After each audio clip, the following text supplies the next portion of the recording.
Next है जी बच्चों problem 12.6।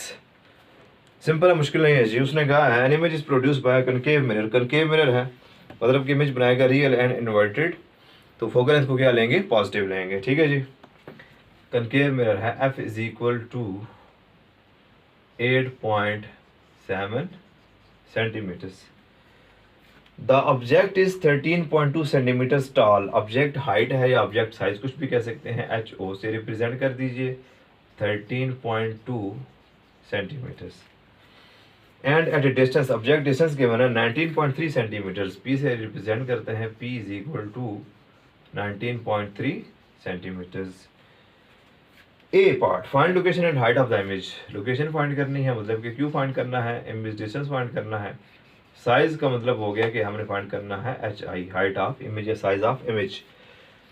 Find the B part, height of image produce by the mirror. दोबारा अब ये जो है आपके पास ये पार्ट है, बी पार्ट में हमने फाइंड करना है जी, find the height of the image हमने फाइंड करना है जी H I.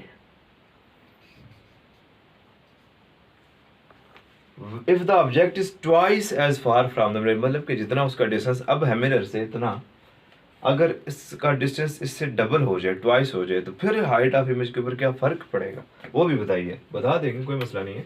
H I find करना है for P is equal to double of this value, P is equal to 2p। ठीक है जी। ये पहले फाइंड कर लेते हैं, 2 इंटू पी की वैल्यू कितनी है 19.3। उसने कहा कि ऑब्जेक्ट डिस्टेंस डबल कर दीजिए, इसके लिए एच आई की वैल्यू फाइंड करिए, तो आंसर क्या आएगा 38.6 सेंटीमीटर। ठीक है, ये हमने बात के लिए कर लिया, कोई मसला नहीं है। ठीक है जी, चेक करते हैं पहले ए पार्ट।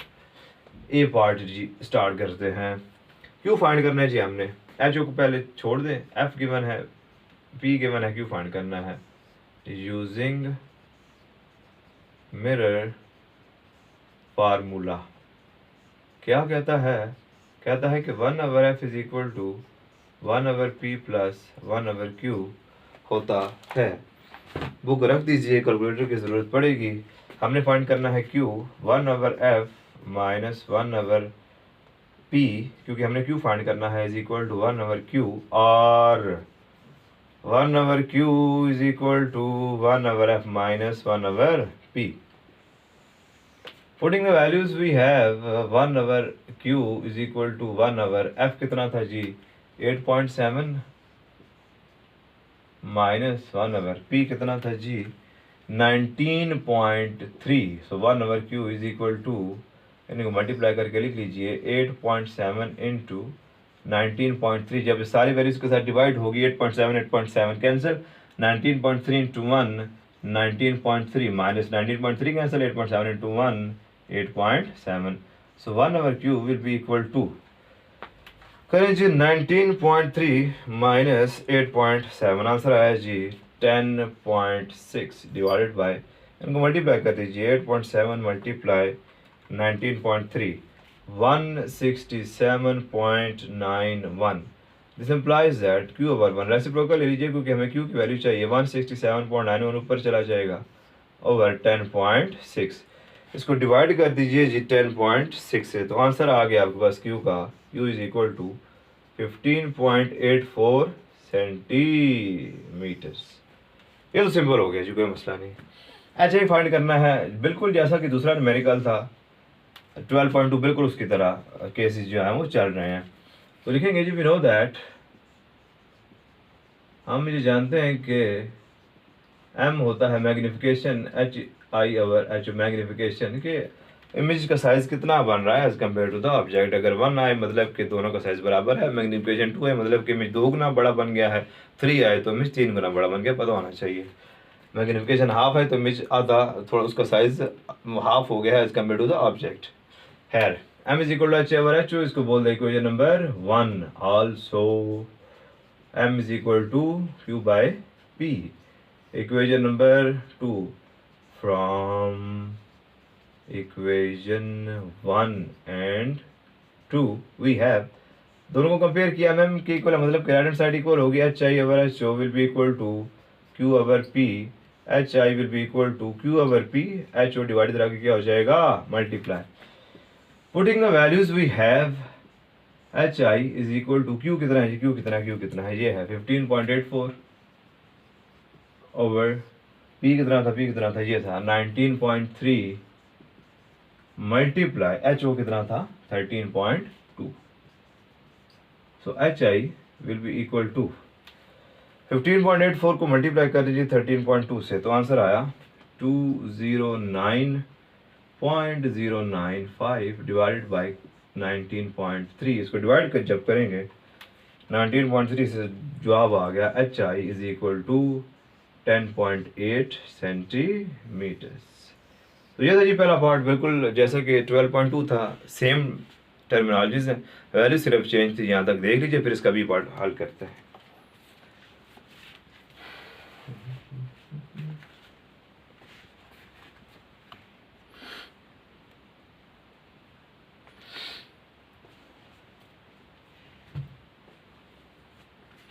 ठीक हो गया जी. अच्छा जी, जब हम इसके बी पार्ट की बात करते हैं तो उसमें हमने ऑब्जेक्ट डिस्टेंस को डबल कर दिया. ऑब्जेक्ट डिस्टेंस को डबल करने से इमेज डिस्टेंस के ऊपर भी फर्क पड़ा होगा लाजमी. अब क्यू की भी वैल्यू दोबारा फाइंड करनी पड़ेगी और पी की वैल्यू और क्यू की वैल्यू चेंज करके हम दोबारा एच आई फाइंड करेंगे. तो मसला नहीं है, हम यहाँ पे लिखेंगे बी. हम लिख सकते हैं, आप नहीं लिख सकते, आपने इसको पूरा हल करना है. 1 over F is equal to 1 over P plus 1 over Q. अलग हमने कर लिया जी. यहाँ पे पहले क्यू को वैल्यूज हमने पुट करनी, सिर्फ हमने चेंज क्या करना है. हम हाइट ऑफ ऑब्जेक्ट तो कांस्टेंट है, ऑब्जेक्ट उतना ही रहेगा ना, उस height of object constant value है. हमने सिर्फ पी की वैल्यू को चेंज करना है. पी की वैल्यू 19.3 से क्या हो गई थी 38.6. ठीक है जी. तो यहाँ पे क्या आ जाएगा, सिंपल 38.6. यहाँ पे भी क्या आ जाएगा 38.6. यहाँ पे भी क्या आ जाएगा 38.6. ठीक है जी. एलसीएम लिया, एलसीएम नहीं लिया, हमने दोनों डिनोमिनेटर को मल्टीप्लाई करके लिख लिया. जब ये वैल्यू इसके साथ डिवाइड 8.7 कैंसिल किया बचा 38.6. जब ये इसके साथ डिवाइड 38.6 कैंसिल किया बचा 8.7.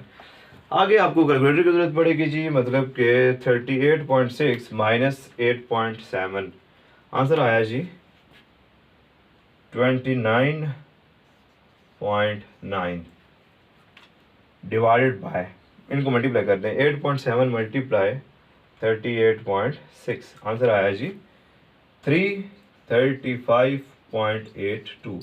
यहाँ पे आपने दोनों को क्या लेना है, रेसिप्रोकल. 335.82 डिवाइडेड बाय 29.9 डिवाइड कर दीजिए जी 29.9 से, तो आंसर आया 11.23 सेंटीमीटर्स. क्योंकि अब ऑब्जेक्ट दूर हो चुका है तो इमेज भी थोड़ा सा उसका साइज भी जो है डिस्टेंस वो भी क्या हो गया, कम हो गया. आगे आपने वही मैग्नीफिकेशन का फार्मूला यूज करना है, कंपेयर करना है दोनों को, दोनों फार्मूलाज को. H I over H O equal to Q by P. H O इधर डिवाइड, इधर आगे क्या हो गया मल्टीप्लाई. अब आपने चेंज यहाँ पे क्या करना है, आपने क्यू की वैल्यू को चेंज करना है. क्यू की वैल्यू आपने क्या फाइंड किया, नहीं वो फाइंड किया है 11.23 ओवर पी की वैल्यू आपके पास क्या थी, नई 38.6. एच ओ तो हाइट ऑफ ऑब्जेक्ट, जो ऑब्जेक्ट उतना ही था वो कांस्टेंट है, इसको छेड़ने की ज़रूरत नहीं है. तो 11.23 मल्टीप्लाई 13.2, आंसर आता है जी आपके पास 148.236. इसको डिवाइड कर दीजिए 38.6 से, डिवाइडेड बाय 38.6. तो आंसर आपके पास आ गया जी, आंसर आता है 3.84 सेंटीमीटर्स. बाज़ बुक्स के ऊपर 5.42 आंसर लिखा है, जो कि गलत है. क्योंकि वो जो 5.42 आता है ना, उसमें वो दोबारा अगर आप क्यू ना फाइंड करो, आप सिर्फ पी की वैल्यू यहाँ पे चेंज करो तो एच आई फाइंड करोगे तो ये आंसर आ सकता है 5.42, लेकिन वो गलत है. अगर ऑब्जेक्ट डिस्टेंस चेंज किया तो इमेज डिस्टेंस के ऊपर भी फर्क पड़ेगा. आपको दोबारा नया क्यू फाइंड करना है. नया को क्यू आपने जब फाइंड करी उसी को आप यूज़ करेंगे एच आई फाइंड करने के. तो आपका जो आंसर है 3.84 है. जिन पुराने एडिशंस पे 5.42 लिखा हुआ था उसको कैंसिल कर दीजिए और वहाँ पे ये आंसर लिख दीजिए, और इसको नोट करना चाहते हैं तो नोट कर सकते हैं.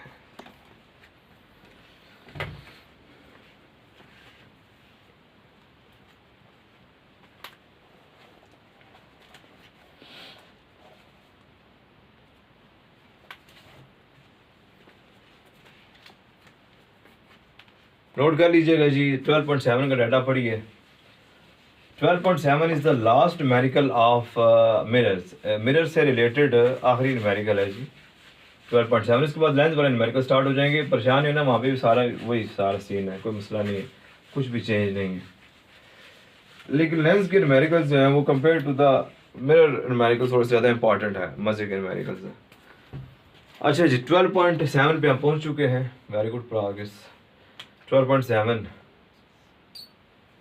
नबीला एक लड़की का नाम है which is using who is using sorry a concave mirror, जो कि यूज़ कर रही है concave mirror while doing her makeup. Concave mirror क्यों यूज़ कर रही है? क्योंकि कनकेव मिरर जो कोई भी ऑब्जेक्ट है उसको क्या करता है, थोड़ा सा जूम इन कर देता है, बढ़ा के दिखाता है, मैग्नीफाई करके दिखाता है, ठीक है। तो मेकअप के लिए वही यूज़ होगा। अगर कन्वेक्स यूज़ करी तो उसका मुँह इतना सा नज़र आता है। The mirror has a radius of curvature of 38 centimetres. Radius of curvature को रिप्रेजेंट करते हैं आर से। R is equal to 38 centimetres. Find करना है जी what is the focal length of the mirror. Focal length find कर लेते हैं जी। देन फाइंड करना है नबीला। नबीला इज ऑब्जेक्ट, एक ऑब्जेक्ट ट्रीट किया जाएगा उसको यहाँ पे। Nabila is located 50 centimetres from the mirror. ये गिवन है जी उसका डिस्टेंस p कितना है जी 50 सेंटीमीटर्स। 50 सेंटीमीटर्स वो लोकेटेड मतलब कि दूर है मिरर से। Where will her image appear, हमने इसके लिए क्या फाइंड करना है, q की वैल्यू फाइंड करनी है। सी पार्ट भी उसने पूछा है जी will the image be upright और इन्वर्टेड। इन्वर्टेड ही होगा क्योंकि जो कनकेव मिरर है वो रियल एंड इन्वर्टेड इमेज बनाता है, ठीक है जी। ये तो हम पहले उसको आंसर कर सकते हैं अपराइट और इन्वर्टेड, ठीक हो गया जी। अच्छा जी अब ये आर क्या है, R is radius of curvature. जिस स्फीयर से स्फेरिकल मिरर बनाया जाता है उस स्फीयर के रेडियस को बोलते हैं रेडियस ऑफ कर्वेचर। इस रेडियस के तकरीबन हाफ में जाके प्रिंसिपल फोकस बनता है, ठीक है, पढ़ा होगा आपने। तो रिलेशन है प्रिंसिपल फोकस का और रेडियस ऑफ कर्वेचर का। We know that f is equal to focal length is half of radius of curvature. Putting the value we have f is equal to r कितना है जी 38 divided by 2 19 times 219 times 38। f हमने क्या कर लिया जी find कर लिया फौरन, that is 19 centimetres. अच्छा जी अब f आपके पास आ चुका है और p के मैंने आपने क्यों फाइंड करना है, लिखेंगे b part using mirror formula जी। क्या होता है 1/f is equal to 1/p plus 1/q।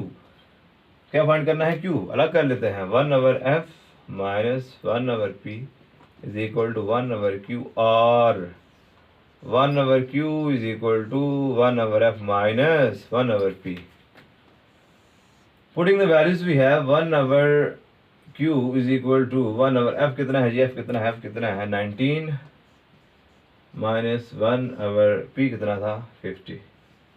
ऐसे हम लेना चाहें तो ले सकते हैं, अगर नहीं लेना चाहते तो यहाँ पे लिख लीजिए 19 इंटू 50। जब ये वैल्यूज के साथ डिवाइड होगी 19 से 19 कैंसिल क्या बचा 50 माइनस 50 कैंसिल क्या बचा 19। So 1/q will be equal to 50 minus 19 31। 50 को 19 से मल्टीप्लाई करें तो आंसर आएगा 950 I think. This implies that reciprocal ले लीजिए q over 1 is equal to 950 divided by 31। अच्छा जी कैलकुलेटर आपके पास होना चाहिए, करेंगे 950 डिवाइडेड बाय 31। आंसर आ गया जी आपके पास q is equal to 30.64 centimetre. ठीक हो गया जी। सी पार्ट में से पूछा इमेज क्या बनेगा, इमेज की नेचर क्या होगी, तो आप लिख सकते हैं इमेज formed will be, क्योंकि कनकेव मिरर है ना, रियल एंड इन्वर्टेड। ये इस तरह आप लिख सकते हैं रियल इन्वर्टेड एंड मैग्नीफाइड। ठीक हो गया जी, नोट कर लीजिए।